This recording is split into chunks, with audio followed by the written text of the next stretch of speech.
안녕하세요. 길동무와 함께하는 성서 인문학 오늘 72번째 시간입니다. 저는 사회를 맡은 진상쌤이고요.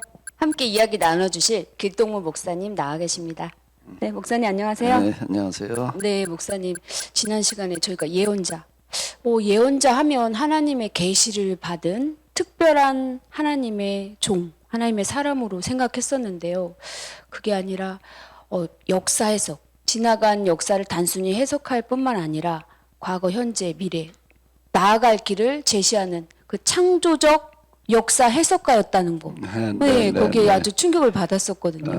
예, 그렇습니다. 우리가 뭐 선지자 또는 예언자라는 이름은 정말 널리 알려져 있고, 또 그리고 이제 많이 연구들을 하고 있는데 좀 아쉬운 부분은 그분들 어떤 행동하는 양심 뭐 이런 쪽에 초점들이 많이 맞춰져 있습니다. 그런데 그들의 진짜 중요한 핵심은 역사 해석이었다, 역사가였다라는 부분들은 별로 관심을 갖고 있지 않는 것 같습니다. 그런데 이스라엘 역사에서 보게 되면 이 선지자들의 역할이 대단히 중요한데 뭐 여러 가지 이유가 있겠지만 그 역사 해석이 중요했던 거고, 이스라엘 역사를 지나간 역사를 그냥 해석하고 끝나는 게 아니라 나아갈 방향을 제시하는 역사 해석자들이었다라고 하는 거가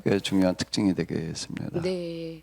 그래서 지난 시간에는 그 포로기 이스라엘, 도저히 나라를 되찾을 수 없는 그 상황 속에서 나라를 되찾는 고레스 칙령을 이끌어낸 그 이야기로 마무리 지었죠.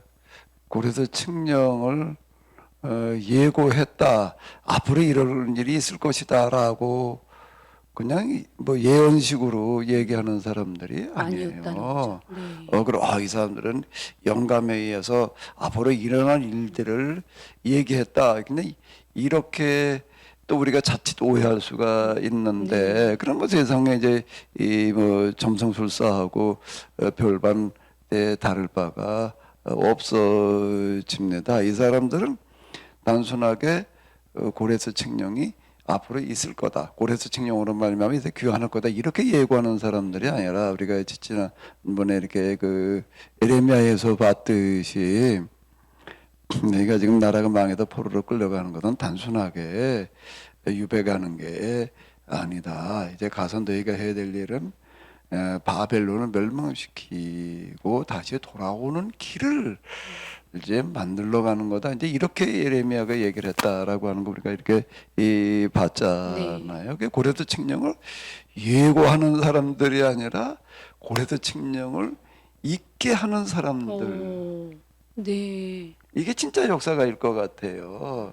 지나간 역사 그냥 뭐 이래서 뭐 나라가 망했고 흥했고 뭐 어쩌고 저쩌고 이렇게 해석하는 거는 뭐 역사에 대해서 나름대로 이해가 있으면 누구나 그냥 뭐 어쨌든 간에 얘기할 수가 있겠지만은 갈 방향을 제시하고 미리 예고했다는 거가 아니라 어떻게 된다는 거라고요. 갈 방향 제시하고 그 방향으로 끌고 가는 역사가, 이 사람들이 진짜 역사가 아닐까요? 맞습니다. 네. 네. 그래서 이제 이 선지자, 그들의 역사관이라고 하는 거가 사실 우리가 이 성경을 해석하고 이해할 때 가장 중요한 주제들 중에 하나여야 될 것 같아요. 네.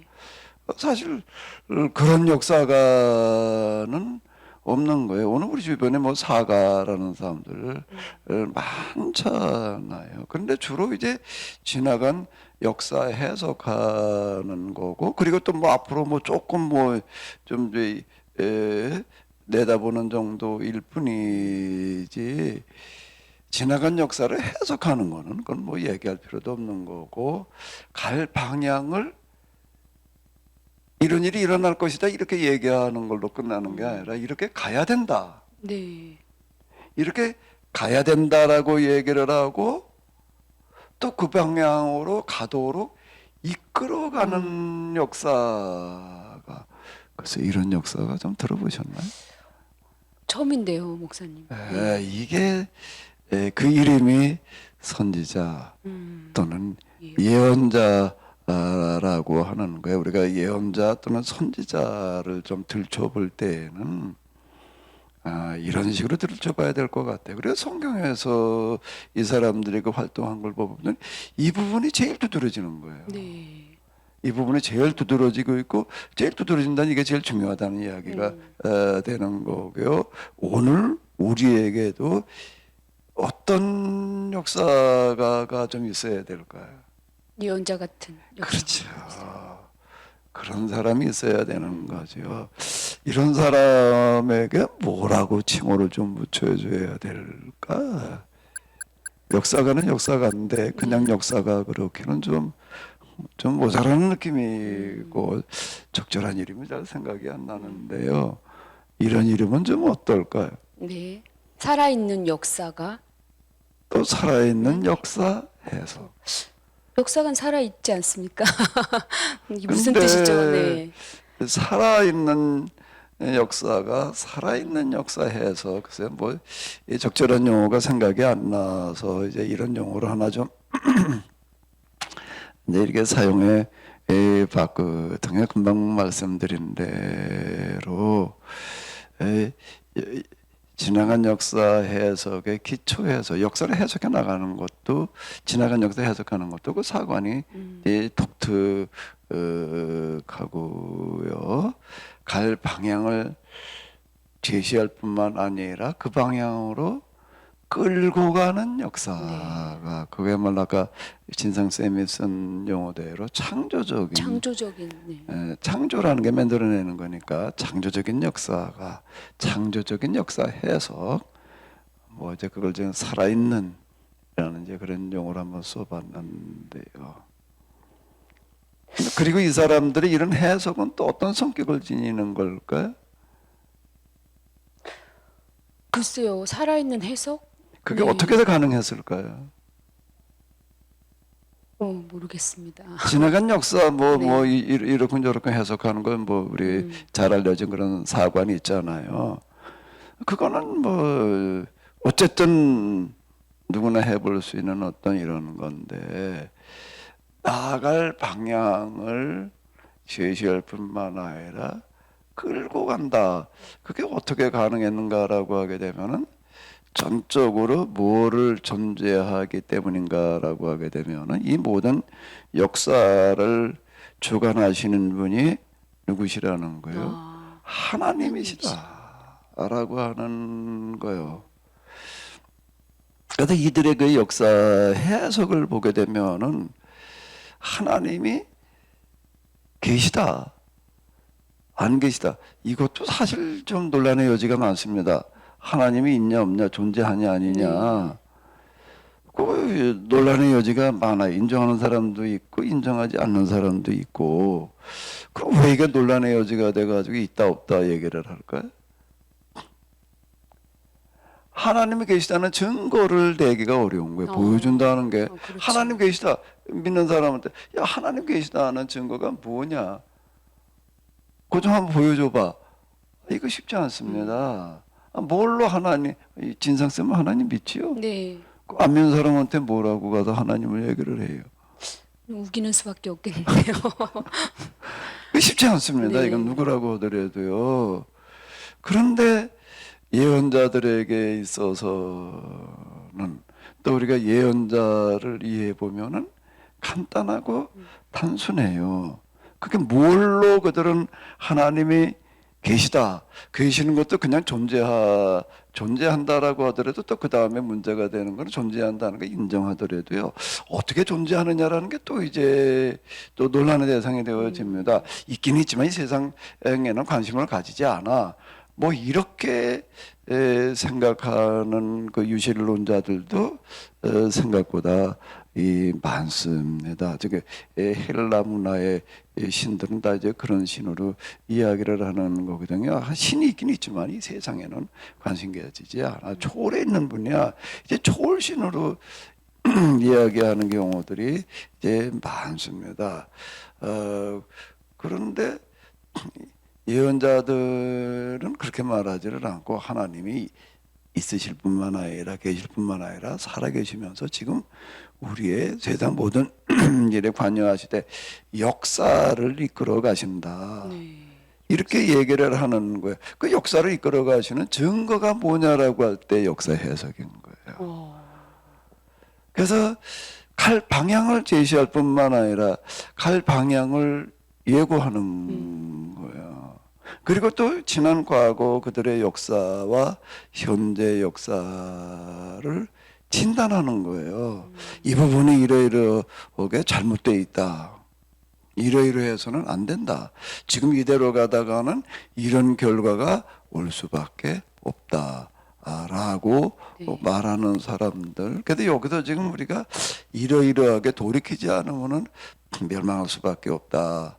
이렇게 얘기하는 사람들인데 그게 하나님께서 살아계시다는 증거가 된다는 건 무슨 뜻일까요? 어떻게 더 증거가 될까요? 그대로 이루어졌던 말한 대로 된 거예요. 네. 말한 대로 된 거예요. 그 말할 당시는 사람들이 뭐 진짜 그럴지 않을지 두고 봐야 알지. 근데 지나놓고 보니까 그들이 말한 대로 되는 거거든요. 근데 말한 대로 됐다는 게 또 중요하지만 더 중요한 거는 우리가 지난 시간에도 봤지만은 망하고 난 다음에 진단하는 것과 또 제시하는 방향인 거예요. 네. 망하기 전에는 이러이러면 망한다 이렇게 얘기하지만 망하고 난 다음에는 망했다는 데 초점을 주는 게 아니라 그쵸, 이제 어디다 끝이 초점을 아니었죠. 두는 게 뭘 어떻게 해야 되느냐 여기다 초점을 두어 가지고 우리는 바벨론에 멸망을 했는데 그래도 이제 비참하게 그냥 포로살이 하러 가는 거야 이렇게 얘기하는 게 아니라 이제는 내가 바벨론을 접수해서 멸망시키러 가는 거야 이런 창조적인 해석은 네. 이거는 하나님을 존재하지 않고서는 안 되는 이야기이고 가서 그냥 시간만 때우다 보면은 바벨론 멸망에서 돌아온다 이렇게 말하는 사람들이 아니에요. 바벨론이 망하느냐 안 망하느냐 망하되 또 언제 망하느냐라고 하는 건 너희가 가서 어떻게 하느냐에 달려 있다. 자 이렇게 말하는 역사 그리고 그렇게 말만 하고 끝나는 게 아니라 그렇게 가도록 이끌어가는 사람들 네. 이거야말로 진짜 창조적인 네. 살아있는 역사가 창조적인 역사 해석이고 또 동시에 살아계시는 하나님을 보여주는 확인해 보여주는 네. 어디에서 우리의 삶의 역사 속에서 이것보다 더 명확한 증거가 있을까요? 하나님께서 계시다라고 하는 거가 그렇다면 이스라엘에게는 고레스 칙령, 뭐 꿈인가 생신가 하면서 예. 시편에서 나온 아, 그 찬양처럼 그 구체적으로 이루어지는 사건이 고레도 칙령이었다라고 정작 하는 거예요. 믿을 수는 없었을 것 같아요. 예, 페르시아 이제 바벨로니아가 멸망을 시킨 사람이 고레스, 뭐 이제 영어식 발음으로 하면 사이러스 이렇게 얘기를 하는데 이 사람이 바벨론을 멸망시킨 원년 그 해에 유대인만 귀환시키는 귀환령을 내렸다라고 하는 거기 붙들려와 있는 포로들이 많이 있는데 다 이 나라로 돌아가 이렇게 얘기하는 게 아니라 그 중에서 유대인만 돌아가라. 그거를 경험한 사람들은 어땠을까요? 믿을 수가 없었겠죠. 정작. 네. 믿을 수 없겠지만 근데 일어났으니까 이루어졌으니까 네. 꿈인가 생신. 그때를 얘기해 주는 네. 성경이 있습니다. 시편 126편 조금 한번 읽어 보실까요? 네. 주님께서 시온에서 잡혀간 포로를 시온으로 돌려보내실 때 우리는 꿈을 꾸는 사람들 같았다. 그때 우리의 입은 웃음으로 가득 찼고 우리의 혀는 찬양의 함성으로 가득 찼다. 그때 다른 나라 백성들도 말하였다. 주님께서 그들의 편이 되셔서 큰 일을 하셨다. 주님께서 우리 편이 되시어 큰 일을 하셨을 때 우리는 얼마나 기뻤던가. 주님, 네겝의 시내들에 다시 물이 흐르듯이 포로로 잡혀간 자들을 돌려보내 주십시오. 눈물을 흘리며 씨를 뿌리는 사람은 기쁨으로 거둔다. 울며 씨를 뿌리러 나가는 사람은 기쁨으로 단을 가지고 돌아온다. 이게 이제 포로에서 돌아오는 사람들이 이제 찬양을 했던 그런 그 내용이 그 등에 우리는 꿈을 꾸는 사람들 같았다. 이제 이거 꿈 같은 얘기죠. 인류 역사 이래로 이랬던 예는 유일해요. 전무후무한 그런 사건인데 이게 우연히 일어난 일이라고 얘기할 수 없는 이유는 예언자들이 그 점도 계속 예고를 했고 또 그렇게 만들어갔다라고 하는 게 되겠습니다. 네. 그렇다면 선지자의 성경 해석이 참 궁금한데요. 그 이 역사를 사람들의 어떻게 성경 해석했는지. 해석이라고 하는 거는 결국은 성경을 해석을 하는 거거든요. 이 선지자들이 하는 성경 해석은 곧 뭐다라고 얘기할 수 있나라고 하게 되면은 또 뭐와 뗄 수 없나면은 역사 해석이라고 하는. 네. 근데 목사님 저희가 교회나 설교자들한테는 역사란 말을 듣기 힘든데요. 그렇게 이게 성경에서 거리가 먼 거예요. 그러다 보니까 지금 오늘 우리가 교회가 지금 이 모양이 돼가는 거예요. 그렇군요. 설교의 본 궤도에서부터 이탈했어요. 이게 지금. 그래서 예수님께서도 이걸 이제 뭐라고 지적을 하셨는가라고 해도 예수님 당시에 설교자들의 서기관 바리새인이라는 사람들인데 그들을 가리켜서 소경된 인도자라고 그랬어요. 네, 소경된 인도자. 왜 소경된 인도자라고 얘기를 하셨을까요? 역사를 말해주지 않기 때문에. 맨날 뭐 우리의 저 조상 가운데 무슨 이제 뭐 힐렐이 뭐라고 그랬기를 뭐 누가 뭐라고 그랬기를 이런 식으로나 얘기를 하고 있는 거예요. 정작 오늘 우리가 처해 있는 역사 현실이 어디냐, 어디로 가야 되느냐, 이거에 대해서는 전혀 언급이 없는 거예요. 그래서 뭐라고 그러셨다고요? 소경된 인도자. 너희가 맨날 얘기하기에는 아침에 해 뜨는 거 보고 저녁에 해 넘어가는 걸 보면 날씨가 이렇겠다 저렇겠다라는 거는 날씨는 말을 하는데 왜 시도의 징조는 말을 하지 않느냐. 그래서 이 소경된 인도자 어디로 가야 될지를 모르는 거예요 이게. 아니, 갈 방향을 얘기를 해줘야 될 거 아니에요. 그걸 말을 하지 않기 때문에 소경된 인도자라고 그런 거예요. 근데 오늘 우리 설교의 말로 갈병하니 여기는 죽은 다음에 천국 간다는 얘기는 하고 있는 거예요. 죽은 다음에 천국 가는 것 말고 우리가 역사, 우리가 지금 살아가는 현실에서 일어나고 있는 일이 무엇인지, 뭘 어떻게 해야 되는지, 어디로 가야 되는지를 말을 해야 될 거 아니에요. 그래 죽은 다음에 천국 갈 거야. 그러니까 나가서 그냥 죽은 다음에 천국 가자고 전도나 해. 지금 이게 이제 초점이란 말이에요. 그럼 우리 지금의 설교자들이야말로 소경된 설교자들이에요. 네. 그걸 가리켜서 거짓 선지자라고 그러는 거짓 거야. 선지자요. 그들을 가리켜 거짓 선지자들이라고 그러는 거. 거짓 선지자는 더 악의적인 어떤 악마적인 그런 그건 악마의 조종을 받는 선지자, 설교자라는 거예요. 거짓 선지자라는 얘기는 악마의 지배를 받는다는 이야기인데 그 무슨 소리야? 나는 철저하게 하나님만 믿고 말이야. 하나님에 대한 어떤 그런 믿음, 확신을 가지고 나는 그 정말 얘기를 하고 내가 무슨 악마의 조종을 받고 있어. 그러니까 스스로가 지금 뭘 하고 있는지를 모르니까 그거야말로 진짜 소경인 거예요. 소경이 자기 얼굴 못 보는 거예요. 거울 들이다봐도 자기 얼굴이 안 보이는 거예요. 내 얼굴도 안 보이고 남의 얼굴도 안 보이고 당연히 어디로 가야 되는지도 모르는 거고 지금 내가 지금 무슨 일을 하고 있는지를 모르니까 진짜 소경이죠. 네. 진짜 소경이에요. 다시 바꿔 얘기를 한다면은 악마의 앞잡이 역할을 하고 있다. 그 맨날 그냥 평안이나 빌어주는 거야. 하나님께 의지하고 하나님께 기도하면 하나님께서 도와주시고 볼 주시고 내가 맨날 평안이나 빌어주는 거야. 하나님께서 평안을 주실 겁니다. 이딴 소리나 들어놓고 있는 게 뭔가 하게 되면 확실한 증거예요. 무슨 확실한 증거? 나는 마귀를 대변하는 대변인이고 설교자야. 나는 마귀를 따라다니는 졸개야. 그 증거. 그런가요? 네. 성경에서 예수님께서 말씀하시는 것 가운데에서 제일 비중을 두고 얘기를 하는 게 거짓 선지자를 삼가라는 말씀이에요. 그 거짓 선지자를 이단의 네, 교주들이 나가지고 네, 거짓 선지자라고 이렇게 생각을 하는데 전혀 아니에요. 예수님 당시에는 정통 교리와 신앙의 대변자인 서기관 바리새인들을 가리켜서 지적하신 거거든요.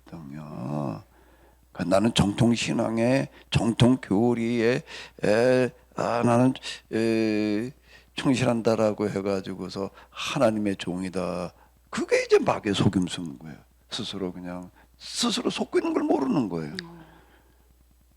그럼 우리가 앞에서 도구마라는 이름으로 좀 이렇게 언급을 했으니까 그냥 넘어가겠는데요. 그렇군요. 선지자의 성경에서 역사를 해석하는 거고 동시에요. 성경과 신학을 어떻게 하는 거라고요? 다시 해석하는 거예요. 재해석 말씀이죠. 다시 해석해야 돼요. 왜 다시 해석해야 되죠? 다시.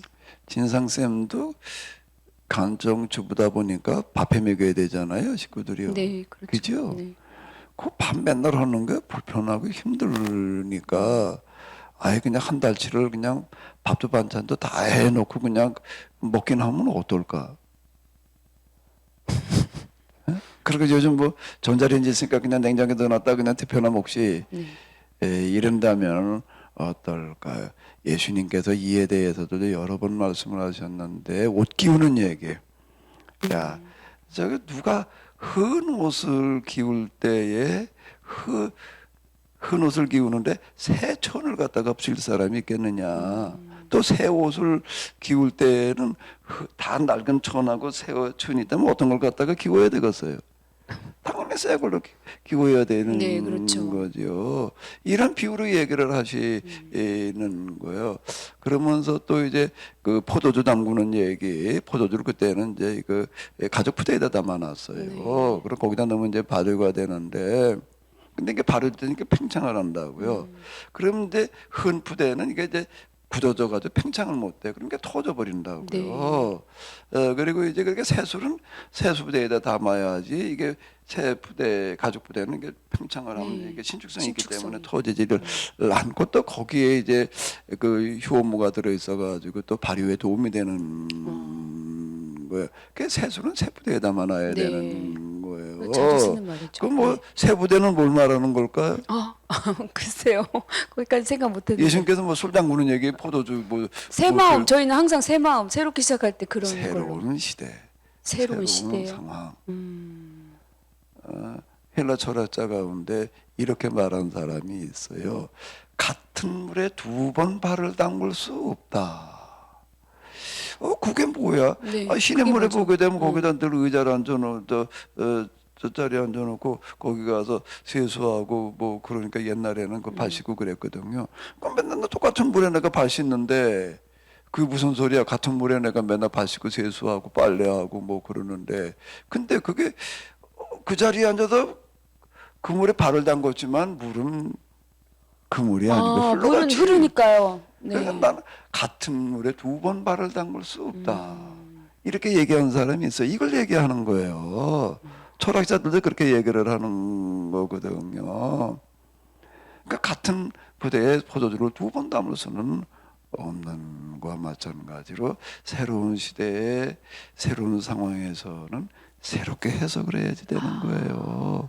이거를 안 하고 옛날에 옛날에 뭐 칼리빈이 뭐라고 그랬는가, 뭐 루터가 뭐라고 그랬고, 그 다음에 또 오거스틴이 뭐라고 그랬고, 뭐 오리겐이 어쩌고 저쩌고 이렇게나 떠들고 앉아 있는 게 이제 예수님 당시에 서기가 힐레리 뭐 누가 뭐 거기도 유명한 그런 것이나 라페들이 있었어요. 네. 그거 가지고서 그렇게 뭐라고 그랬어? 그러니까 오늘 우리가 이래야 돼. 이렇게 얘기하는 거를 가리켜서 소경된 인도자. 바꾸 얘기하면 뭐라고요? 마귀의 앞잡이들. 네. 너희 애비는 마귀다 이렇게 나가셨어요. 넌 마귀의 후손이단 말이야. 너희 애비도 그랬는데 너희 애비들도 너희 선생들도 보게 되면 맨날 누가 뭐라고 그랬고 누가 뭐라고 그랬고 이딴 소리는 늘어나는데 너도 똑같이 지금 그 짓거리하고 있다. 너희 애비는 마귀는 너도 마귀 자식이다.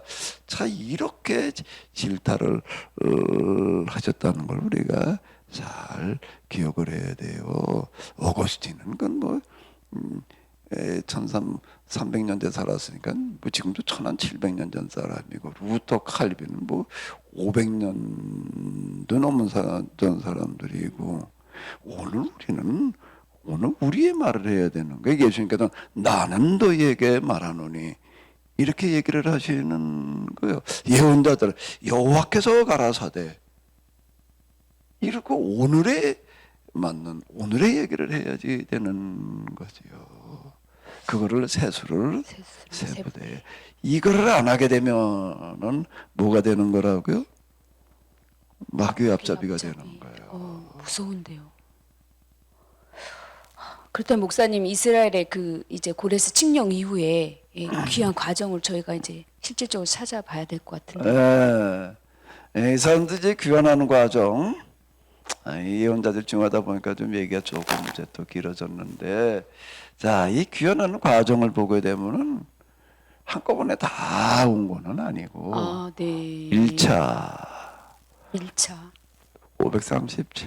538년에 이제 고레스 칙령이 있었는데요. 이제 바로 이제 준비해가지고 이제 돌아왔어요. 그때 한 5만여 명. 네. 2차는 그러고 난 다음에 또 한 20여 년 뒤에 이제 1754명 1차 교환을 이제 인도한 인도자는 수르바벨이라고 그러고 2차는 에스라라는 그 제사장이 있었습니다. 그리고 이제 그 다음에 또 3차가 있는데 이때는 느헤미야라고 하는 사람이 이제 수행원들 소수를 이렇게 데리고 왔습니다. 그러면 몇 명이다 이렇게 딱 얘기하기가 지금 나와 있지는 않는데 그 소수가 돌아왔어요. 그가 이제 총독의 자격으로 오고 있었기 때문에 수행원들이 좀 아마 몇십 명, 최소한 몇십 명은 됐을 거예요. 몇십 명 이상 아마 또 한 200명. 이 정도 됐을 거라고 이렇게 예상이 되어지는 추정이 되어지는데요. 또 이런 식으로 귀환을 했어요. 그렇다면 고레스 칙령을 통해서 그 나라의 지원을 충분히 받고 아주 정착이 순조롭게 잘 됐을 것 같은데. 이제 지원이라고 하는 거는 이제 돌아가는 그런 것들 이제 허락해 주는 거라든지 기타 등등 이제 있는데 그렇게 또 이제 나중에 느헤미야가 보게 되면 또 이제 지원이 이끌어내는 그런 부분들도 일단 있어요. 네. 자, 그 그런데 이제 과정이 그 과정이 그랬고 그럼 돌아와서는 뭘 했느냐? 이제 돌아와 가지고 제일 먼저 착수한 게 뭐였을까요? 우선 살 집과 이런 안정적으로 생활할 수 있는 생활 기반을 마련했어요. 이 사람들은 그게 아니었어요. 어떤 무슨 집은 풀어놔야 되겠죠. 네. 이삿짐 풀자마자 이삿짐 풀고 살집 짓고 이 사람이 돌아온 지역이 일단 예루살렘이거든요. 네. 예루살렘으로 그러니까 많은 인원이 안에 이제 한 5만여 명 정도였는데 와서 일단 이삿짐은 풀어야 되겠죠. 그리고 대충 그냥 이제 천막이라도 하나 쳐놓는 거고. 그리고 나서는 즉시 뭐에 착수를 했나 하면은 성전 건축에 착수를 했어요. 성전 건축이요? 이건 정말 의아한데요. 성전이라 하면 저희가 그동안 배웠듯이 이교의 어떤 산물이다라고 누누이 말씀하셨잖아요. 네, 그 이제 다윗 솔로몬이 지은 성전을 가리켜서 이 선지자들은 계속 규약 위반이단 말이야. 그 빨리 헐어버려라. 네. 그렇지 않으면 하나님께서 너희가 네 손으로 헐어버리지 않으면 강판 사람을 보내다가 강제로 헐어버리신다. 그리고 또 예레미야는 뭐라고 그랬다고요? 성전에 드나들면서 뭐라고 그러는 거예요? 하나님의 전이다, 하나님의 전이다. 이러고 드나든 걸 갖다 그런 거짓말에 속아 넘어가지 마라. 그건 하나님의 전이 아니야.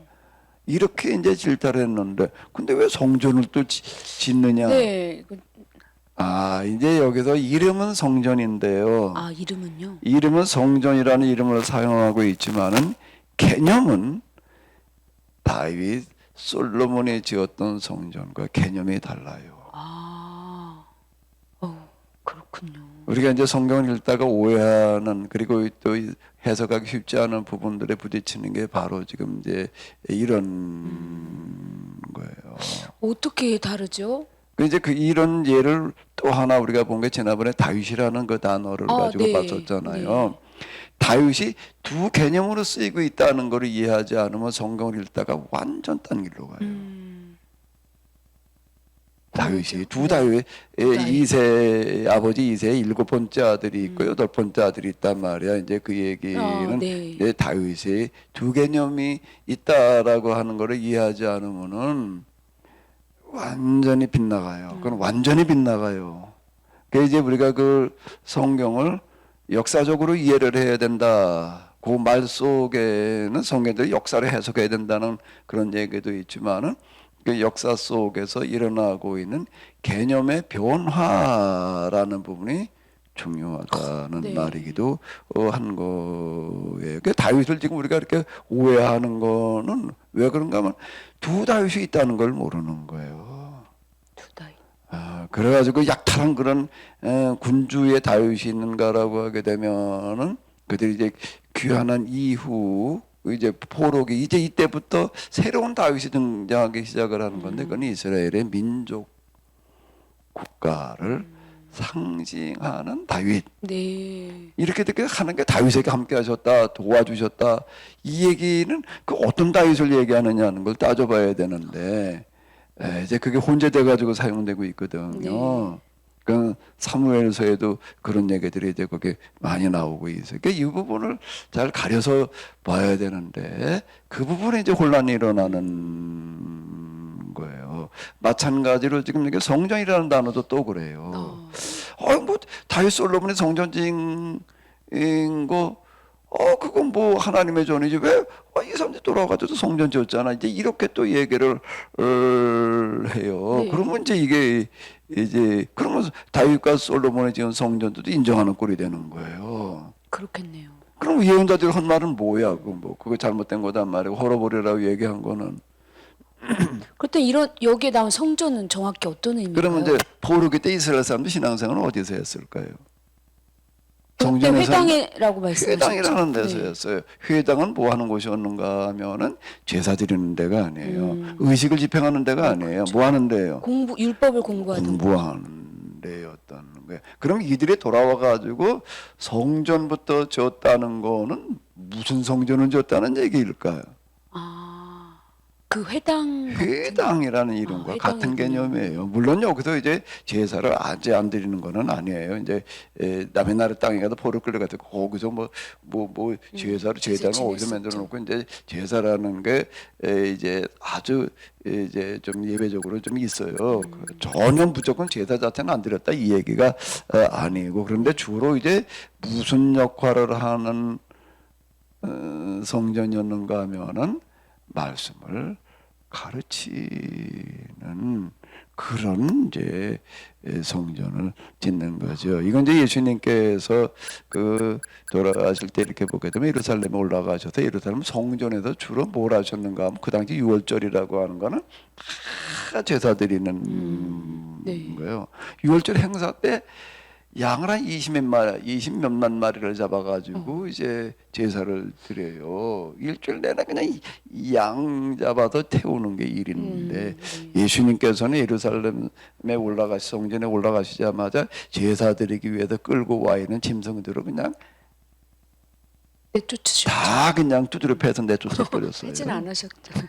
두드려 팼어요. 그 채찍을 휘둘렀다는 얘기가. 그건 이제 머리를 이렇게 하신 거죠. 이 짐승들이 그냥 나가라고 그런다고 나가나 저 패에 나가지. 그냥 채찍을 가지고 휘둘러가지고 그냥 다 내쫓아 버리시는 거예요. 내 아버지의 집을 이제 이 말씀을 가르쳐야 될 내 아버지의 집을 강도의 구렬로 만들어 놨다라고 얘기를 하시면서 그냥 다 내쫓아 버리시고 그리고 예수님께서 예루살렘에 올라가셔서 한 첫 번째 도착하시자마자 성전을 점령하시는 거예요. 점령이요. 그게 어떻게 가느냐라고 할 때 그걸 지켜본 그 유월절을 지키려고 했던 사람들이 예수님을 이런 행동을 보면서 다 환호성을 지르고 그냥 아주 그냥 네. 아주 광팬이 됐어 그냥. 왜 그렇죠? 그때 그 제사행위라는 거가 완전 날강도였어요. 날강도요? 이 양이나 염소 이런 걸 가져와서 이제 소 제사를 드리는데 성전에서 전매하는 거 아니면 받아주지를 않는 거예요. 근데 그걸 어떻게 하는가 하면 몇십 배를 받아 먹어. 폭리를 취했군요. 몇십 배를 받아 예. 먹는 거예요. 그러니까 제 그런 것 때문에 강도의 구려를 만들었다라고 얘기를 하셨고 또 예수님께서는 하나님께서 원하시는 것은 제사가 아니다. 나는 제사를 원치 않냐고 자비를 원하노라 이제 이렇게 말씀하시고 가지고 이걸 폐지해 버리는 거예요. 그리고 거기서 말씀을 가르치셨어요. 끝까지 그냥 성전을 점령하고 성전을 가르치.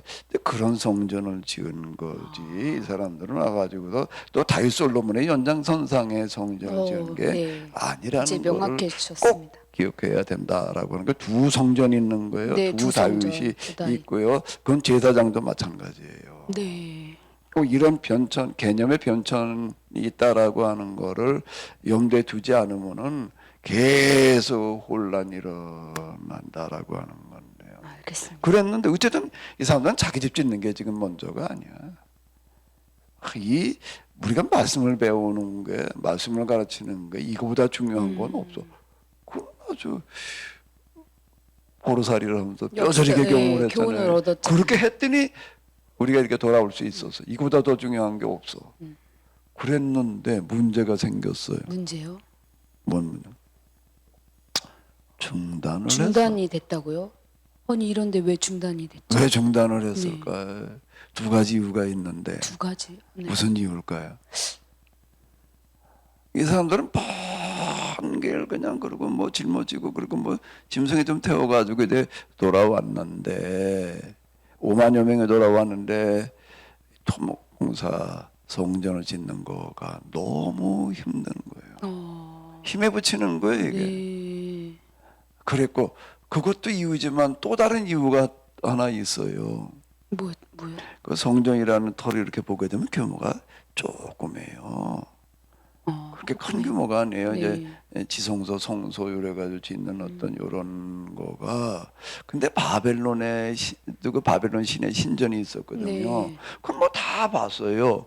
그런 신전에 비교해 보니까는 이건 너무 조그맣고 거기에 지은 재료들을 보게 되면 그냥 세계 최고의 재료들을 받아가지는데 이거는 그냥 돌과 흙이 나가지고 뭐 이러고 이제 이거를 지으려고 하니까는 스스로도 너무 그냥 맥이 빠져. 의욕이 떨어져 버렸어요. 그건 좀 이상한데요, 목사님. 야, 우리가 짓는 네. 성전이 그래 겨우 이 정도밖에 안 되냐? 그런데 이것도 그래 우리가 지금 힘에 붙여서 못 짓냐? 이래 가지고 그냥 다 이제 맥이 빠져 버리는 거예요. 그렇군요. 그렇지만 이 성전 개념을 똑바로 이해한 역사적 교훈을 얻어서 저는 지치지 않을 거라고 지금 여기 제 입장은 그런데요. 그랬는데 그들이 당면했던 상황은 그렇게 녹록한 게 아니었어요. 당장 이제 먹고 사는 문제에 부딪혀야 되는 거고 이 상황이 굉장히 어려운 거예요. 네. 그래가지고 이제 방치돼 있다가 한 20여 년 방치가 되어져 있다가 10몇 년 방치된 다음에 이제 그때 학계 스가랴 이런 사람들이 등장을 해가지고 저 성전을 이제 짓는 걸 독려하는 거예요. 하나님의 집은 내팽개쳐두고 그냥 추초돌이나 좀 놓다 그냥 말고 너희 집을 짓고 살궁리나 하고 있냐 이러고 막 이제 야단을 쳤어요. 그래가지고 이제 다 맞아 우리 집 짓는 것보다 이 하나님의 말씀의 집을 짓는 거가 하나님께 제사 드리는 성전 말고 꼭 이거를 염두에 둬야 되는 얘기거든요. 이제 그게 더 중요하지. 이래가지고 다시 이제 모여가지고 이제 BC 515년에 이제 이렇게 결국 완성을 했군요. 하긴 했지만 하긴 했지만 네, 또 뭐가 문제죠? 이게 살기가 어려운 거야. 열악한 환경이요. 올 때에는 환희에 쳐가지고 네. 하나님께서 정말 우리 이렇게 귀환을 시켜 꿈꾸는 것처럼 음. 의욕이 넘쳐가지고 왔는데 와서 딱 이삿짐을 풀어놓고 보니까 살 길이 막막해. 왜 그렇죠? 열심히 살아가면 될 텐데. 그들이 돌아온 데가 예루살렘 성이거든요. 네. 예루살렘 성에 와 보니까 이게 허물어진 지가 벌써 오랜 시간 한 70여 년 이상이 돼가지고 다 폐허가 돼버리는 거야. 완전 폐허고 그냥 잡초나 무성하고. 그리고 이제 예루살렘 성에 들어와서 이제 이렇게 살아야 되는데 제일 큰 문제가 먹고 살 길이 없어. 먹고 사는 문제요. 먹고 사는 문제가 이게 어려운 거예요. 그랬다 그 페르시아 정부에서 먹을 거 그냥 뭐 대주는 건 아니고 돌아오도록 귀한 양 그리고 거기에 이제 협조적인 거를 한 거지. 돌아오는 과정이라고 하는 거가 그 당시 그 굉장히 그 어려운 과정인데 그때 그 행정적인 지원 보호해주고 뭐 이제 통행 허가를 해주고 이제 이런 것들이기는 했지만 그때 돌아왔는데 문제는 먹고 살 길이 없는 거예요. 아니 농사를 짓거나 양을 왜 예루살렘이라는 환경은 농사도 안 되고 양도 안 돼. 너무 메마른 곳이어가지고 그거 이제 그걸 광야라고 그러는데요. 그렇군요. 여기는 광야 뭐 한복판과 별로 다를 바가 없는 거예요. 그러니까 농사를 지어서 먹고 살 수도 없고 양을 기르서 먹고 살 수도 없고 어떻게 먹고 살아야 되나? 이게 이제 어려운 얘기. 이걸 어떻게 이 환경을 극복을 해야지 되는데, 그러니까 농사도 안 되고 유목도 안 되면은 뭘 해야 되나? 장사가 있는데요. 할 수 있는 게 장사밖에 없는 거예요. 맞습니까? 네. 그러니까 장사를 해야지 되는데 장사는 물건을 내가 뭐 만들어서 팔 수도 있지만은 그 뭘 만들어서 내가 팔아요. 그러니까 그렇죠. 사다가 또 만들더라도 또 원재료들은 또 많은 부분을 또 사야 되잖아요. 어쨌든 뭐 그다음에 또 팔아야 되잖아요. 물건을 사고 팔아야 되는데 누구한테 물건을 사다가 누구한테 팔아야 되나? 이세상 자기들끼리 자급자족? 이게 안 되는 거예요. 5만 명 가지고서는 그것도 자급자족이라고 하는 거는 좀 다양한 환경, 이런저런 환경이 있을 때 그게 가능한 얘기지. 어느 정도 그게 가능하려면 최소 인구가 1억 이상 돼야 된다. 요즘 우리도 그런 얘기 나오잖아요. 경제 얘기할 때. 근데 이건 뭐 그들 자체 내에서 뭐 장사 가지고서는 먹고 살 방법이 없는 거고 네. 주변 사람들 다른 나라 사람들하고 이제 무역을 해야 되는 거예요. 무역이군요. 이게 네. 무역으로 먹고 살아야 되는 거예요. 그거밖에는 길이 없어요. 그러니까 이제 장사를 시작하는 거예요. 오히려 부자가 될 수 있는 기회가 될 것 같은데요. 잘 되면 그렇지만 그건 잘 됐을 때 얘기고 장사한다고 해도 다 부자가 되나 뭐 그건 잘했을 때 얘기고 이제 장사밖에는 먹고 살 길이 없는 거예요. 그래서 장사도 그냥 내국인끼리가 아니야. 무역이야 무역. 무역이네요. 무역 이외에는 할 방법이 없어요. 그 무역을 하려면은 제일 먼저 뭐가 있어야지 무역이 가능할까요?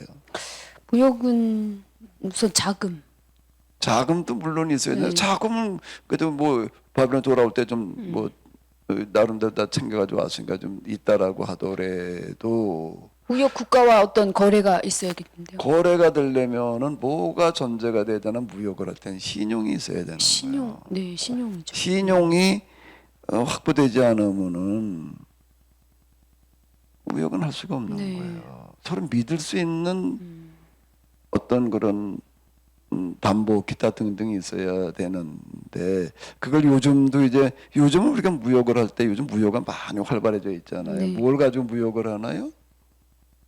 무역을 하려면 일단 뭐가 있어야 되나?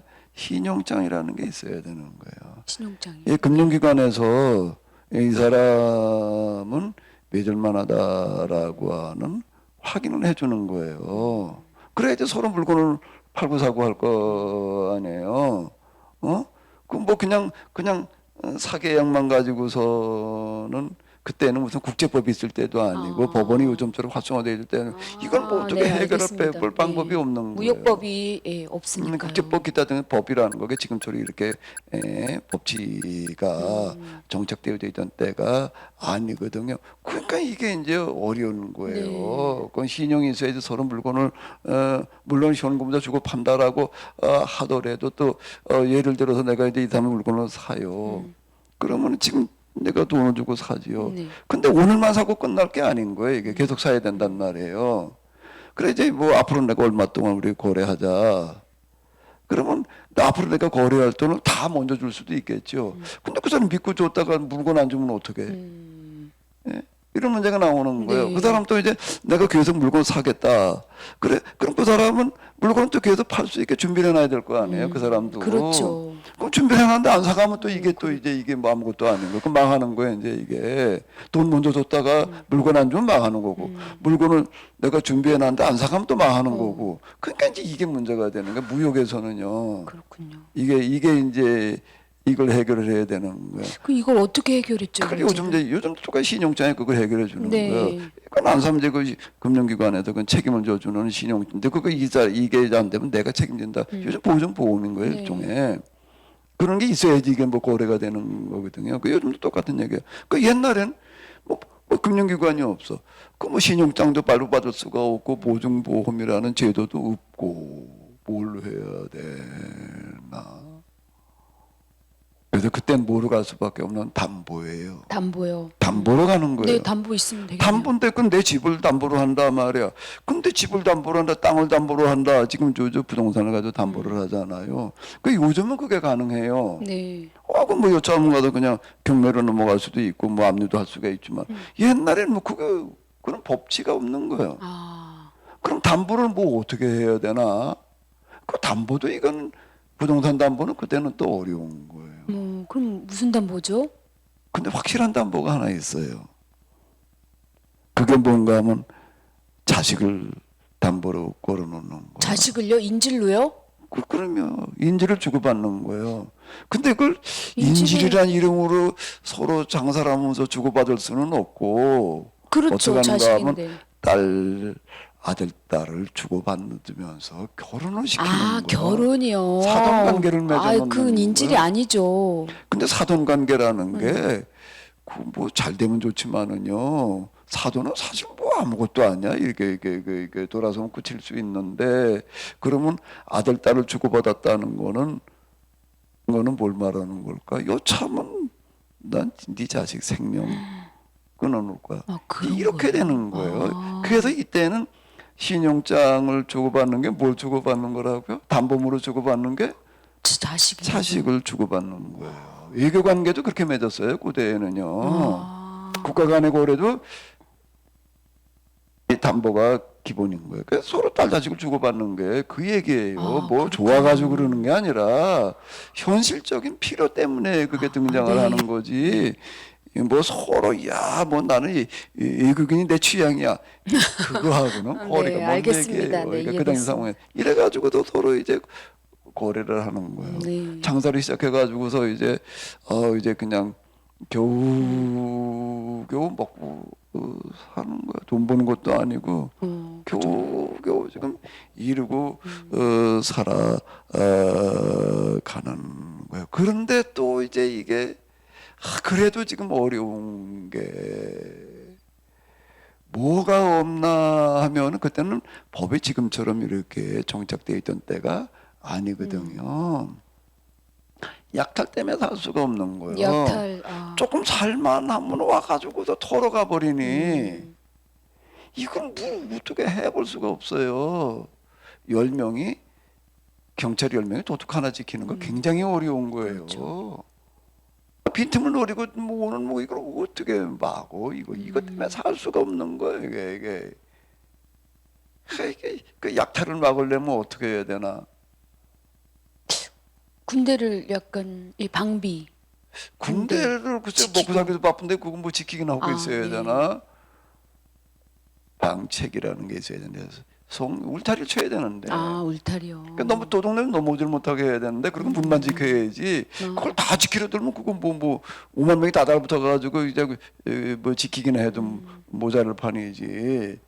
그 울타리를 튼튼하게 쳐야 되는 거예요. 그리고 문만 지키고 있으면 되는 건데 문은 뭐 고로 잠그고 있으면은 뭐 되는 거야 다시. 울타리 좀 튼튼하게 해서 그냥 함부로 못 넘어오게 이렇게 해놓고 그리고 이제 초소 경비 좀 몇 명 이렇게 세워놓고 돌아가면 되게 그래야 돼. 그렇게 하면 될 텐데 이걸 할 수가 없는 거예요.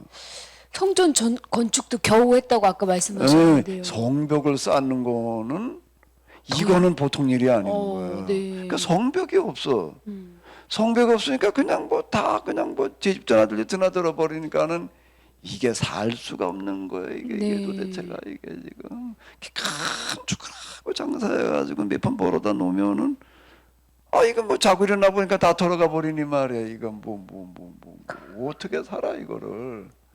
이런 문제에 부딪히는 거야. 이건 뭐 아무리 관공서에 가도 호소해봐야 뭐 해결이 안 되는 거예요. 이거는 이런 현실적인 문제에 부딪혔어요. 현실적인 이게요. 문제. 아, 그럼 어떻게 해야 되나 그럼 이거를 어떻게 해야 돼? 어떻게 해요? 어떻게 해야 되죠? 여기에 이제 준비된 사람이 있는. 준비된 사람이요. 거야. 준비된 사람이 있는데 이제 에스라도 그렇지만 에스라는 2차 귀환한 사람이고 이제 느헤미야가 그 3차 귀환할 때 지도자예요.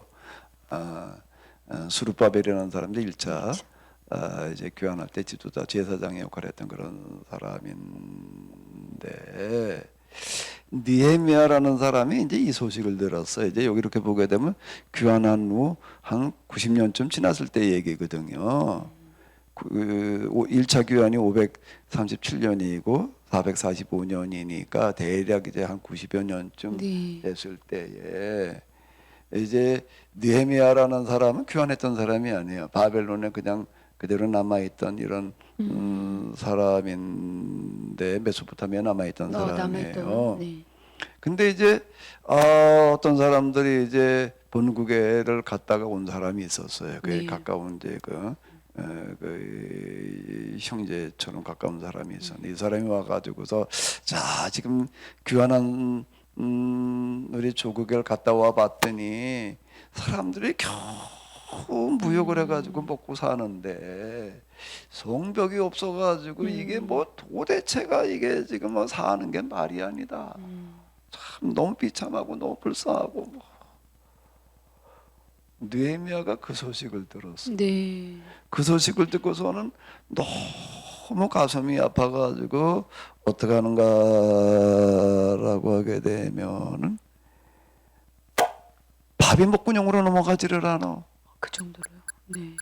밥을 먹을 수가 없어. 그 사람들이 그냥 굶주리다시피 보고 있는데 이거 뭐 야 내 동포로도는 돌아가가지고서 나라를 재건한다는데 말이야 지금 굶주리고 있다는데 이게 밥이 먹구녕으로 넘어가지를 않는 거야. 그 다음에 또 뭔가 하면 잘 수가 없어. 잠이 안 와. 너무 가슴이 아파가지고 잠도 안 오지. 밥맛이 일어가지고 밥도 먹을 수가 없지. 그 식음을 전폐하고 그냥 한 달포를 지나가는 거야 지금. 달포요. 네. 하루 이틀이 아니고.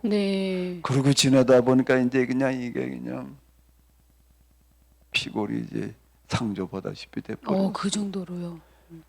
근데 이 사람이 직업이 뭐였는가라고 하게 되면 왕의 비서 중에서도 실장에 해당되어지는 고위직에 있던 사람이에요. 근데 이 사람 이제 몸이 불편해서 못 나옵니다. 그러다가 이제 어느 날 왔는데 뭐 일이 있어서 못 옵니다. 근데 어느 날 느헤미야가 딱 나타났는데 어떻다고요? 몰골이? 피골이 상접해 있는. 그러니까 왕이 깜짝 놀랐어요. 왜? 저게 제일 그저 신이 많은 신한데 어때가지고 돌아왔으니까 피골이 상접해가지고 왔으니까. 그럼 어떻게 해야 되나? 묻지 않을 수가 없었죠. 무슨 일인가. 죽여야 돼 그러면은. 네? 왜? 아니 안쓰러운 상황인데 왜 죽이지요? 큰 원스럽다는 건 오늘 기준이고 고대 왕정 시대 이 왕권 특히 이제 이건 제국의 황제예요. 네. 제국의 황제, 네. 조그만 나라의 왕도 아니고 황제야. 그런데 거기 신하가 해야 될 제일 첫 번째는 왕의 심기를 불편하게 하면 안 심기, 돼. 네, 심기. 그래서 그때는 옷도 단정하게 잘 입고 그리고 그냥 화사한 그런 모습으로 딱 왕 앞에 나가야 되는 거지요. 그 내가 왕 앞에 나간 내 모습 자체가 왕의 심기를 불편하게 했다, 어지럽혔다 그러면 그건 진짜 죽였어요. 그 사극에서도 죽여주시옵소서 하는 게 다 그런 뜻이군요. 그게 왕권이라는 걸 우리는 이제 잘 이해를 못하고 그냥 오늘 입장에서 네. 우리가 생각하기 쉬운데 그러면 지금 느헤미야라는 사람은 왕 앞에 나가면 안 돼. 그렇군요. 그 당장 끌어다 목 그 시대에는. 잘라야 네. 되는 거예요. 그러던 시대. 근데 이 사람이 나갔어요. 왜 나가? 그럼 몰라서 나가는 게 아니에요. 네. 그럼 금을고를 하고 나가는 게. 그럼 죽음을 각오하고 나갔던 말씀이시죠? 그럼 죽으러 간 거야. 이건 사실. 왜 그렇게 무릅쓰고? 무릇쓸 이유가 있지. 이유가 있지. 그런 몰골을 만들기 위해서 일부러 식음을 전폐한 건 아니고 참 식음을 전폐하면서 뭘 했을까? 느헤미야는 뭘 했을까? 이걸 어떻게 해결을 해야 되나? 이걸 가지고 고민을 하는 거예요. 이걸 가지고 고민하면서 해결 방법을 찾아내는 거야. 근데 해결 방법이라는 게 그렇게 쉬운 게 아니지. 이거는 목숨을 내놓지 않으면 안 돼. 네. 목숨을 내놓지 않으면 안 돼요. 그래가지고 지금 그 몰골을 해가지고 왕 앞에 나가는. 그때는 왕이 깜짝 놀라면서 이런 죽일 놈 그러는 거 아니라 깜짝 놀라서 왕이 걱정을 해주는 거야. 그 이제 느헤미야는 왕의 측근이었으니까 왕은 잘 알 거 아니에요. 또 그만큼 신임을 얻은 신임 상태였군요. 얻었었고 그러니까 네. 이제 이걸 이제 사실 노리고 가는 거야. 이걸 이제 활용하려고 가는 거예요. 네. 내가 가면 이런 못된 놈 갖다 죽여 그러지는 않을 거야. 왕이 아마 그래도 걱정해가지고 한마디 하겠지. 예? 그걸 예상하고 간 거예요. 그러니까 많이 준비하고 많이 기도하고 가는 거예요. 죽음을 무릅쓰고 간 거예요. 그때 진짜 왕이 야, 너 아니 몸이 왜 그러냐? 왜 이렇게 죽을 상이냐? 왜 이렇게 죽게 돼 있냐? 왜, 어디가 아프냐? 예, 제가 좀 많이 아픕니다. 네. 어디가 아프냐? 아픈 데가 어디야? 뭐 간이야? 콩팥이야? 뭐야? 간도 아니고 콩팥도 아니고 마음입니다. 마음이죠. 마음이 아파? 그 마음이 뭐 어디가 어때도 왜 아프냐? 좀 얘기를 하는 거예요. 고국의 제가 어려운 상황. 귀환한 우리 동포들 소식을 들었는데 지금 그들이 이러이러한 상황에 놓여가지고 지금 굶주림으로 지금 죽어가고 있습니다. 그런데 이 소식을 듣고 나서 내가 견딜 수 없어서 지금 이렇게 됐습니다. 이렇게 말을 하는 거예요. 야, 그래? 그 이제 이 90여 년 지났으니까 이제 왕이 바뀌었잖아요. 왕이 몇 번 바뀌었죠. 그 왕이 바뀌어서 이제 이스라엘 유다가 귀환령 내렸다는 거 뭐 이것까지는 대충 그래도 안다고 중요한 정책이었으니까 야 그래 그 유다라는 나라가 돌아가가 유대인들이 돌아가서 나라를 세우고 그러는 게 그 중요한 건데 그래서 귀환시켰는데 아니 가가지고 그래 그냥 나라는 고사하고 그래 지금 뭐 성벽도 없어가지고 그래 그렇게 지금 맨날 그냥 뭐 굶주림에 시달리고 있다고 근데 이렇게 되는 거예요. 그걸 이제 상기시켜 주는 거예요. 네. 유다라는 나라가 뭔가 중요한 나라인데 그래가지고 귀환을 시켰는데 이 사람들과 나라는 고사하고 지금 이렇게 먹는 문제를 해결해 안 돼가지고 이러고 지금 살고 있습니다. 그러니까 이제 왕이 야 그러면 안 되지. 그건 자기 국익과 관련되어지는 거거든요. 그러네요. 유대인 도와주지 안 도와줘 차원의 문제가 아니야. 야, 그게 어찌게 그럴 수가 있냐 말이야. 옛날 고레스 그 태조잖아요. 네. 태조가 그런 정책을 이렇게 그게 얼마나 그게 우리 제국의 중요한 사안인데 그게 그렇게 그냥 방치돼 있냐. 요걸 이제 상기시켜 주는 거에 가가지고서. 네. 근데 그게 말로만 가지고는 안 되는. 뭐 일부러 그런 건 아니지만은. 그런 모습으로 나타나니까 이제 왕의 마음을 움직이는 마음을 움직였군요. 왕의 황제 마음을 움직이는 거예요. 이게. 그럼 야 그거 어떻게 하면 되겠냐? 어떻게 하면 된다고 그래야 되나? 아우, 생각해냈던 걸 이제 쫙 말할 것 같네. 저를 책임자 유다를 재건할 책임자 총독으로 보내주십시오. 직접. 그때는 유대인들이 돌아와가지고 예루살렘 성에 사마리아 총독 휘하에 있었어요. 아, 이방인. 사마리아 총독이요. 예. 네. 그러니까 이제 이게 제대로 일이 안 되는 거예요. 방해했다고 그 성경에 나온 것 같은데. 그렇게 해서 당연히 방해하죠. 저를 이제 유대인들을 승격시켜 주시고 아, 정책적으로. 사마리아 총독 집에 있게 하지 마시고 독립시켜 주시고 저를 거기에 총독으로 보내주십시오. 총독이요. 이렇게 요구를 하는 네. 거예요. 근데 그 말을 딱 듣고서 왕이 이제 고민이 되는 거예요. 왜요? 야, 지금 그 유대인들도 중요하지만 이건 내가 지금 제국을 움직여가는 건 훨씬 더 중요하고 이제 복잡한 묘지를 산적해 있는데 너 아니면 안 되는데 이 사람이 최고 신임을 받는 사람이었거든요. 그 정도 위치였군요. 근데 너 총독으로 가면은 그럼 이건 어떡하냐? 그럼 너 가면 얼마나 있어야 되냐? 그럼 몇 달 있다 올 수 있는 건 아니에요. 가는 데면 몇 달 걸리는데 최소한 몇 년은 걸려야 될 텐데 그럼 어떡하냐? 이것 때문에 고민하는 거예요. 그 정도 위치. 그런데 마음이 움직여진다는 게 이때 이제 마음이 움직여지지 않으면 안 되는 거예요. 그 말을 하고 있는 누구? 네. 느헤미야의 얼굴을 몰골을 쫙 몰골이요. 네. 보니 마음이 움직이는 거야. 이 자가 참 이렇게 자기 동정을 이렇게 가슴 아파하는 자가 있나? 이 사람은 그런 심정을 가지고 나라 일을 처리하던 사람이니까 신임을 받은 거거든요. 백성들을 그렇게 대한 거예요. 네. 그건 다니엘도 그렇고 그 여호와를 하나님 제대로 믿는 사람들은 다 이런 사람들이에요. 선지자들도 그렇고. 그러니까 선지자거든요. 그러니까 야 너야말로 진짜 관리다. 백성들을 그렇게 안타까워하고 그들이 당면한 문제를 그렇게 가슴 아파할 수가 있냐? 이렇게 된 거예요. 그래가지고 그래 어떻게 해라 갔다 와라. 네. 갔다 와라야 가라가 아니라 가서 빨리 처리하고 될 수 있으면 빨리 와라 대단합니다. 이렇게 된 거예요. 네. 그러니까 이 사람이 와가지고서 이제 이 문제를 해결해 나가는 건데. 네.